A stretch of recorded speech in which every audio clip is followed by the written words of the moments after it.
I love history. I love Jewish history. I am, in fact, the host of the Jewish History podcast. But many people find history to be boring. A bland jumble of dates and events and peoples and kings and ancient societies and civilizations. Things that are not interesting and not relevant to their lives today. Jewish history in particular is decidedly sad, even a bit morbid. The history of our people is a seemingly endless litany of bad things that befell our nation. We were enslaved for hundreds of years in Egypt under deplorable conditions, and we were redeemed. Great, amazing. We have the manna, splitting of the sea, revelation at Sinai. Things are looking up. But how long does that last for? A month? The golden age is shattered with the golden calf. The nation couldn't maintain its peace for even 40 days. And you read the story. We have Moshe, we're getting the Torah, we're enveloped by God in magical clouds. But there are persistent sins that derail the nation. The spies, constant complaining, the Korach rebellion, and on and on and on. And then you look at the book of Joshua and Judges and Samuel and Kings. And we have a brief high point under the reigns of David and Solomon. But mostly, it's a story of suffering. We have civil war, secession, the nation's moral descent into idolatry, destruction, dispersal, slaughter. We're marched off into Babylon in chains. We suffered under the Assyrians, the Babylonians, the Persians, the Greeks, the Romans, the Christians, the Byzantines, the Sicilians.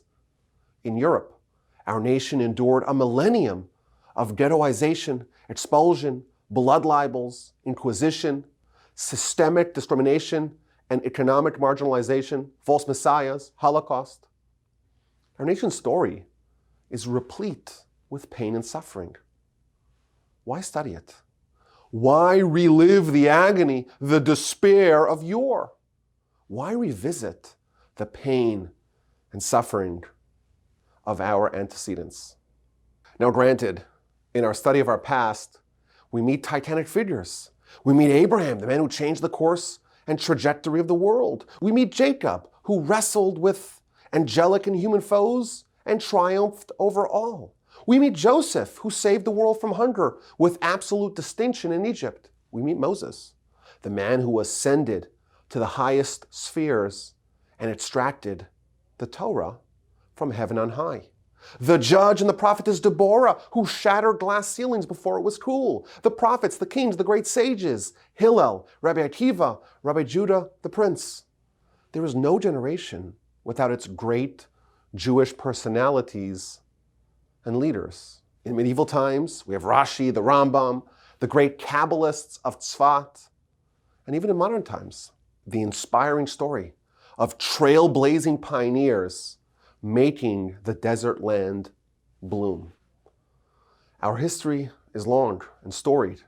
Our people's journey is an odyssey unparalleled by any other nation. It brought us to every corner of the planet, from Mesopotamia to Mezrich, from Yemen to Yugoslavia, from Baghdad to Berlin to Budapest to Brussels, from Salonika to Silicon Valley.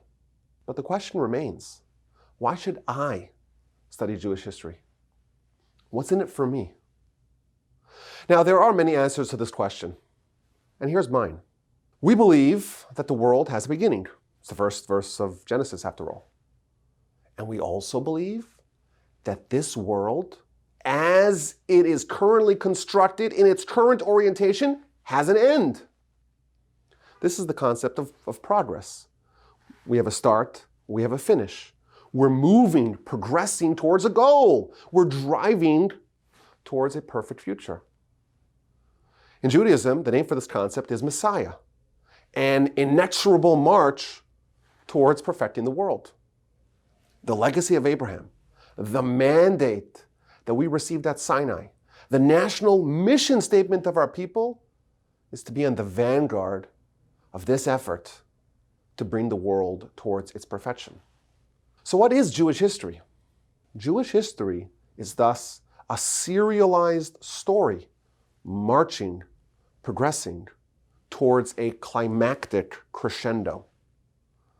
Our sages tell us that this world is a 6,000-year world. We have 2,000 years of desolation.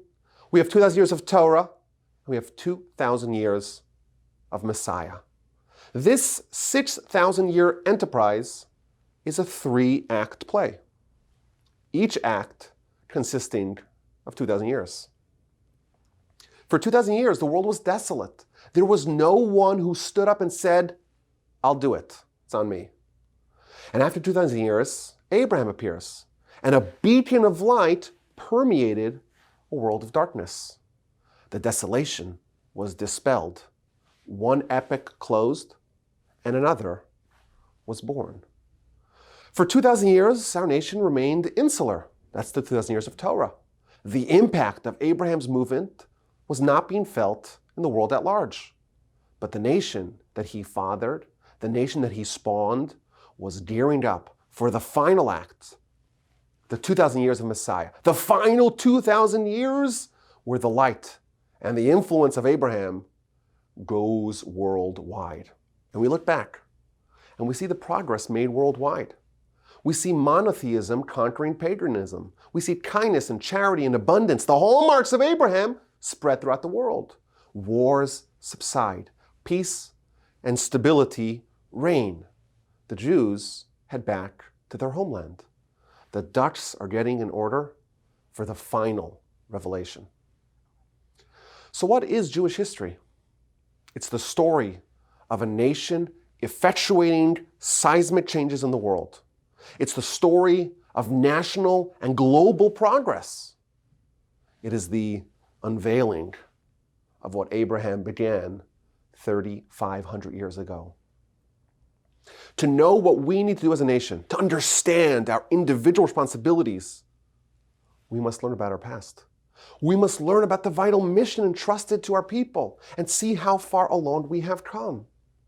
When you look back and see where we have come from, you will plainly see how the arc of Jewish and human history bends towards progress.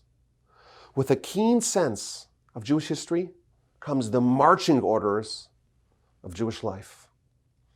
In the words of Winston Churchill, the longer you can see back, the farther you can see forward.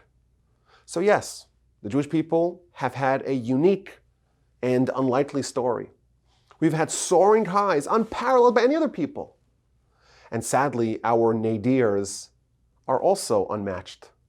But at its core, Jewish history is the story and the progress of humankind in fulfilling the destiny of Abraham.